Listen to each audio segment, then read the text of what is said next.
Namaskaram. In last class, we have discussed Fourier integral theorem. In this session, we will see two special cases of Fourier integral theorem, that is Fourier sine integral and Fourier cosine integral. Okay, this is our Fourier integral theorem. Here our one assumption is the function should be absolutely integrable. That means this integration is finite. That means our function f of x is integrable in entire real numbers. Okay, so our function should be integrable in entire real numbers. Okay, suppose our function f of x is defined only in the positive real numbers. Okay, then what we'll do?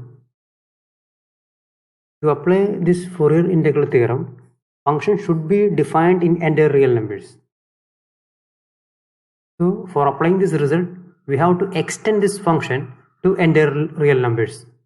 We have two familiar techniques. How did you find Fourier cosine series in our previous course?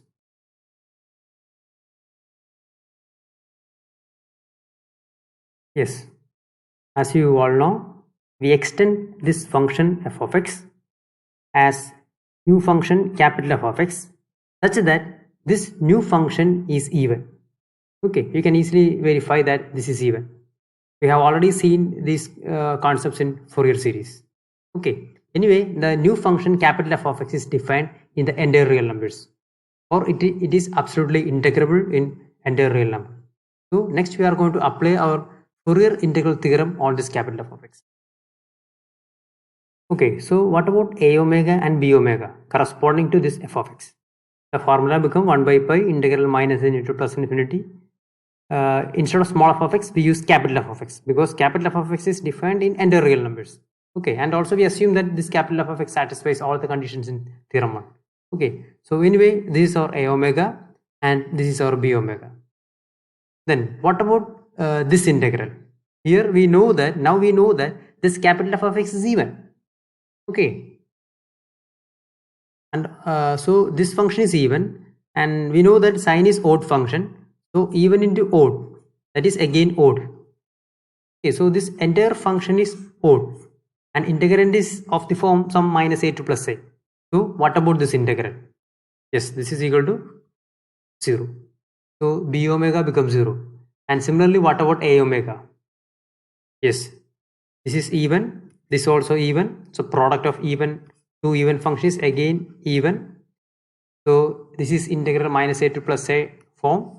So integration become 2 by pi 0 to infinity f of x cos omega x dx, and this b omega is 0. Okay, so what about our integral representation? So in our integral representation, this term becomes 0. Okay, so integral representation become integral 0 to infinity a omega cos omega x d omega, and this b omega is 0 and a omega is like this. Again, one more question. What about our capital F of x? Now this integration in the range 0 to infinity. That means this x is positive, isn't it? If x is positive, what about our capital F of x? Yes, if x is positive, our capital F of x become small f of x. So this a omega become 2 by pi integral 0 to infinity small f of x cos omega x dx, and b omega is 0. So this is the idea of Fourier cosine integral. Okay. Okay, so this is the definition. So if f of x is a real function on 0 less than x less than infinity and satisfies the conditions in theorem 1, means it should be piecewise continuous and absolutely integrable and all that conditions, then the Fourier cosine integral of f of x is defined by like this, because there is no time of b omega because it is always 0. So integral 0 to infinity a omega cos omega x d omega, this is the Fourier cosine integral corresponding to this small f of x, and we can compute this a omega using this formula. Okay, as similar to our Fourier integral theorem, we have two remarks. This Fourier integral representation exactly equal to f of x whenever function is continuous. Okay, Otherwise, suppose there is a discontinuity at x equal to a, then what happened? As similar to our integral theorem, this Fourier integral representation is equal to nothing. It is equal to the average of limits, average of left and right limits. Okay, this is Fourier cosine integral. Okay, similarly, we can find the Fourier sine integral by extending this given function as an odd function like this. Okay, here we define the capital F of x. Actually, this capital F of x is the extension of the small f of x. Okay, is f of x whenever x is positive, there is no change in this interval. If x is negative, then we define minus f of minus x. Okay, then this new function is odd function. For example, suppose our f of x is like this. Then if x is negative, it is like this, almost like this. Okay, so it is symmetric about origin. That is a concept of odd function. Okay, so anyway, this new function is odd function. So we can find a omega and b omega. What about a omega and b omega? Yes, a omega is like this and b omega is like this. And here fx is odd function, this even function. So the product is odd function. So this integral value is 0. And here fx is odd. This is again odd. So odd into odd even function. So this integral becomes 2 by pi 0 to infinity. Okay, so what happened? So these are the corresponding changes. So this a omega becomes 0 because this is odd function, and this become like this. And similar to our French cosine series, cosine integral or cosine series, whatever be. What about this capital F of x? Because now this integration is acting on positive values of x.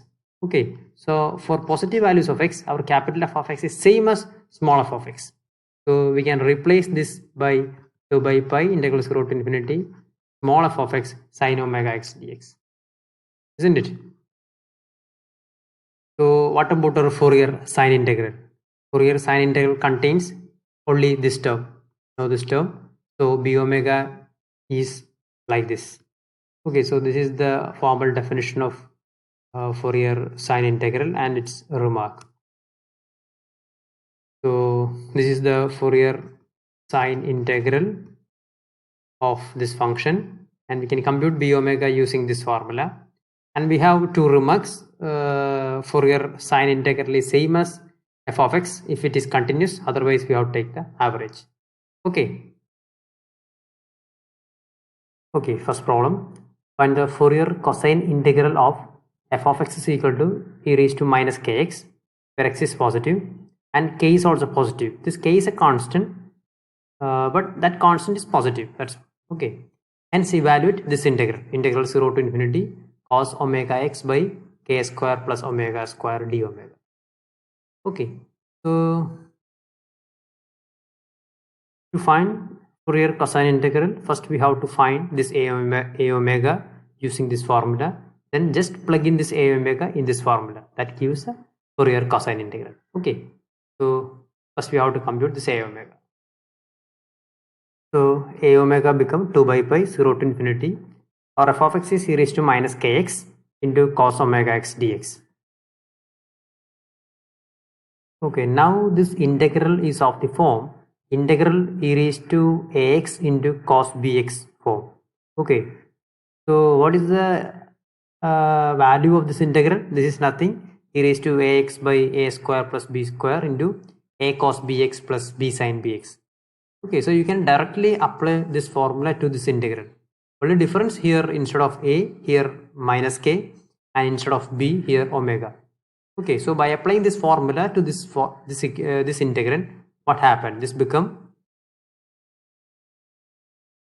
2 by pi e raised to minus kx by minus k square, that is k square, plus what is b? B is omega, so omega square into a cos bx. Here a is minus k, so minus k cos, here b is omega, so omega x plus b. B means omega, so omega sin omega. Okay, so this is the integration of this function, and of course our limit is 0 to infinity. And what about when x equal to infinity, what happened? Here already we assume that k is positive, and if x is very large, what about kx? K is positive, then kx is very large whenever x tends to infinity. That means minus kx is tends to minus infinity. That means very, very small quantity. So what about e raised to minus kx? That tends to 0. Okay, so whenever x is infinity or x tends to infinity, this term is 0. Because this term contains only cosine sine term, it is always bounded. We know that cos and sine are bounded, their upper value is only 1. Okay, so this quantity tends to 0 and this is bounded, so this product is tends to 0. So this become 2 by pi 0. Whenever x equal to infinity, this term becomes 0. Minus, what about the lower limit? When x equal to 0, this is 1. So 1 by k square plus omega square. When x equal to 0, this cos 0 become 1. So this is minus k. And what about sine 0? When x equal to 0, this is sine 0 is 0. Okay, so plus 0. So what happened? So this is equal to 2 by pi. This minus into minus become plus, and k by k square plus omega square. So this is our a omega. Yes, a omega equal to 2k by pi into k square plus omega square. Okay, next we have to find the Fourier cosine integral by substituting this a omega in this formula. Okay, so this is our a omega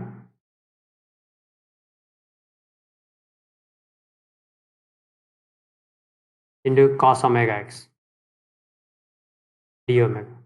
So this is our Fourier cosine integral of this given function. And we have two remarks. The remark is this Fourier cosine integral is exactly equal to given f of x if f of x is continuous. Here it is clear that e raised to minus kx is a continuous function, continuous everywhere. So we can equate this Fourier cosine integral to our given function f of x. Clear? Because our function f of x is continuous. This function is continuous.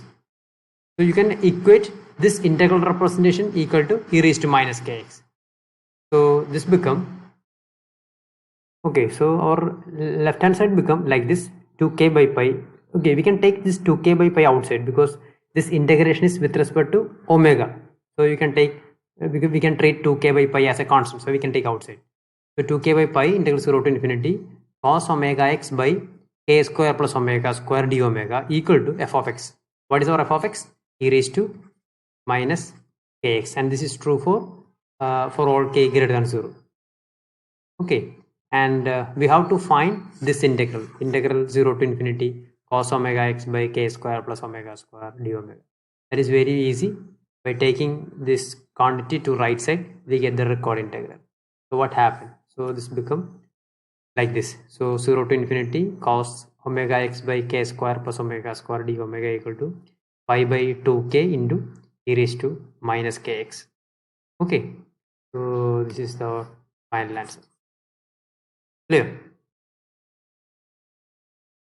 So here we use our remark 1. Clear? To getting these two, we using our remark 1 because our function is continuous.